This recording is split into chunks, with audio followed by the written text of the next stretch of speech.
Why are men walking away from modern dating as a whole right now? There is a large majority of men, of all age groups as well, by the way, walking away from dating as a whole, either permanently or temporarily. And there are several reasons why. But the most important reason, the first one, is modern dating as a whole stinks. It absolutely sucks. It's probably the worst it's ever been in the history of mankind. Dating, what it used to be, what it used to stand for, and the caliber of dating as well was completely different. Now it's an utter shambles. When we think of modern dating as men, we think of sliding randomly into the DMs of women on social media and hoping for a reply or a response. But most likely that doesn't really ever work. And of course, the most popular way now is online dating. That's dating apps and dating websites. You know the drill. You take some pictures, you create a bio, and you hope for the best. You swipe to your heart's content. And did you know that 80% of modern men pay to use online dating? That's right, 80% are paying for boosts to get them to the front of the queue and get their profile seen more. They're paid for other scam services on these websites to hopefully be seen more and get a match, not many matches, a match. So that's how it is. And of course, some people, but very rarely, meet through friends and meet out socializing. But how many modern people really do that? Especially since 2020. It's on a very stark, harsh decline.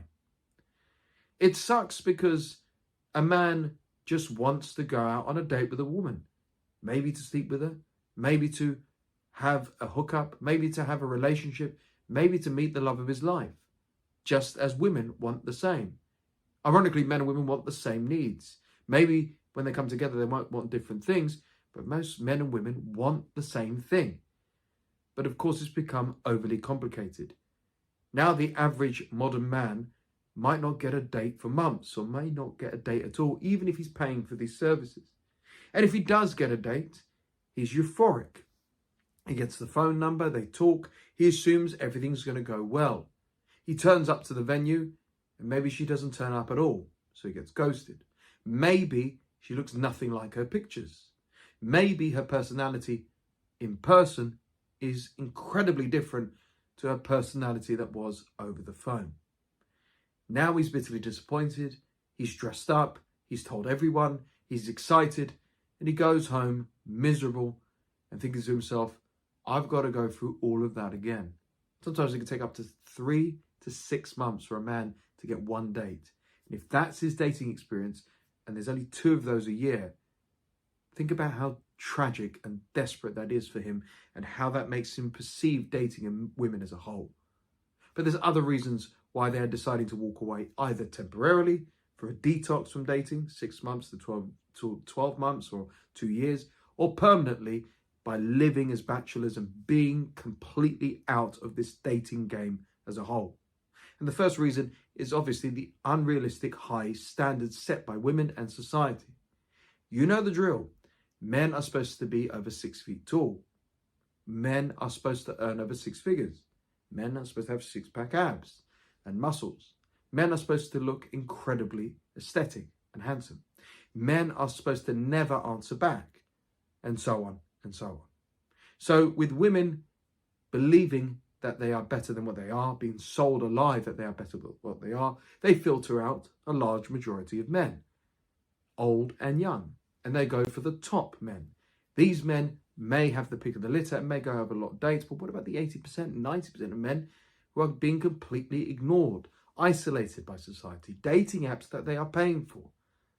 And even if the man gets a date and he goes out on a date with this woman who's got high standards that he will never meet, it's a waste of time. She's sitting there thinking that she wants Chanel handbags, that she wants to be treated like a celebrity, that she wants this, that, whatever. And all he wants is a deep connection and to see if they actually can hold a conversation, that they can actually connect beyond having an attraction with each other as well, which is iffy because sometimes people don't look anything like their photos. There's obviously a massive risk of emotional loss. Forget financial loss if you marry the wrong person. What about the emotional loss as well? Here's a very prime, normal situation that happens with men in modern dating. Let's say Oscar, let's call him, goes out on multiple dates with a woman. Everything seems to be going well. They matched relatively quickly. They spoke relatively quickly. It was flirtatious, it was fun, and they've been on a string of dates over a couple of weeks. They've done everything. They've had a drinking date, they've had a dinner date, they've gone out walking, they've been to each other's homes, maybe they've been intimate. Everything's looking good. Oscar is gearing up to ask this woman out and make her his official girlfriend. He's prepared himself, he's really excited, he's really happy, and he's raring to go. Whereas what he doesn't realize is he's in for a complete shock. This woman, once he asks her out, either ghosts him, rejects him and friend zones him, or has lied the entire time and said, I've actually got a boyfriend.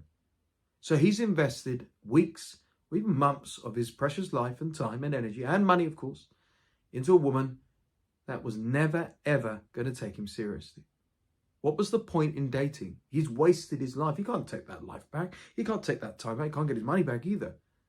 And now he's got to go back to the drawing board and go all over again. This is the thing. A woman can launch a dating app and then within minutes have an influx of men interested. A man can have a dating app on multiple different platforms and websites, whatever, and he could be waiting weeks for just one match. When I say you're back to the drawing board, you really are back to the drawing board and hoping and praying for the best.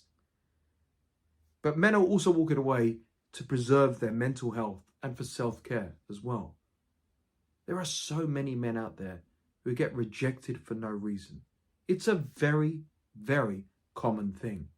A man is quite handsome, got his life together, good career, goes out on a date, everything seems to be going well, everything looks great, and he's happy, and there seems to be a connection.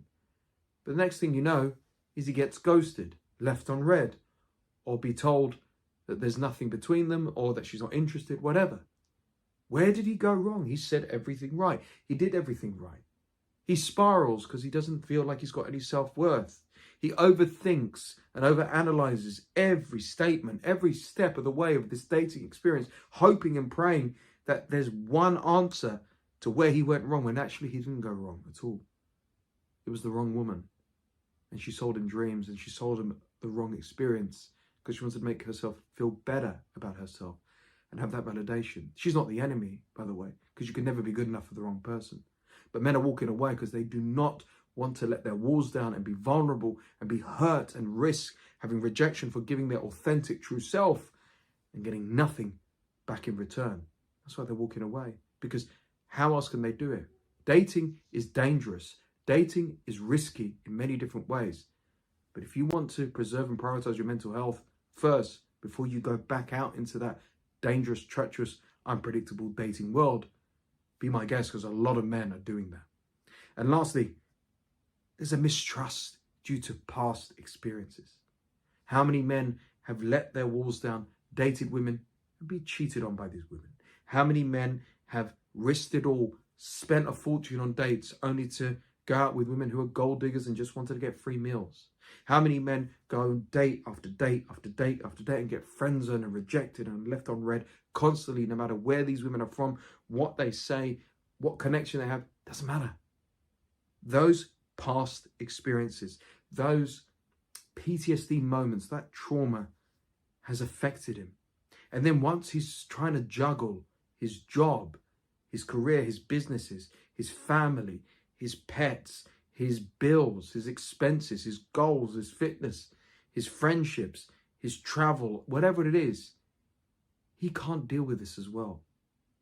I know women who are doing exactly the same thing. They've got too much life admin and problems on their plate that they cannot take the risk of putting themselves out there into the dating world because of the past trauma and experiences. Everybody goes through it. Everyone gets heartbroken. Everyone gets rejected. But do you know what?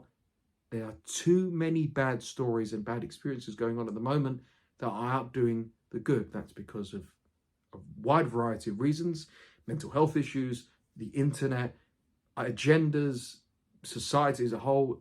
The whole thing's a mess. And that's why dating stinks. And that's why men are like, do you know what? I've got too much going on, I can't do this, I don't trust anybody at the moment, and I need to trust myself and learn to trust myself before I trust society and dating again as a whole. So if you have been criticized, and if you have been toxic shamed, and if you have been condemned by friends and family because you are taking a break from dating, you don't need to answer to these people because you're doing the right thing. But if you give up completely as a whole on dating and women in general, then that's a different story. There are good women out there. Unfortunately, you have to do the very thing that you're afraid to do, and that is put yourself out there and keep trying and keep searching. You're not looking for a unicorn, you're looking for somebody who gets you, understands you, and will accept you for who you are, and love you at your worst, and support you at your worst as well. They are out there. But again, if you are completely detaching yourself from dating as a whole, and you've decided to reside your life as an alone man, and a man who's going to be alone and live his own way, go his own way, then good for you. That's your choice. You could do what you want. Men need to stop being criticized, ashamed, and being labeled losers for either temporarily or permanently walking away from dating. Because guess what? Women are doing it as well. Women are walking away from dating constantly.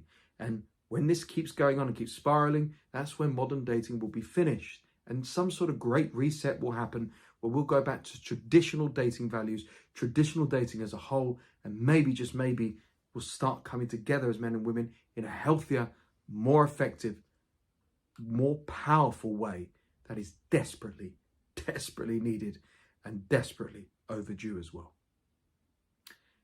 Thanks for watching. Be sure to like, comment, subscribe, hit the bell notification so you don't miss any of my videos. Learn the power of walking away. Book a one-on-one coaching session with me, SCG, for up to 90 minutes and reclaim your strength with BetterHelp. All the links are in the description down below. And lastly, please do me a favor. Share this video with someone who you think would really gain value from the message that's in it. Thanks for watching.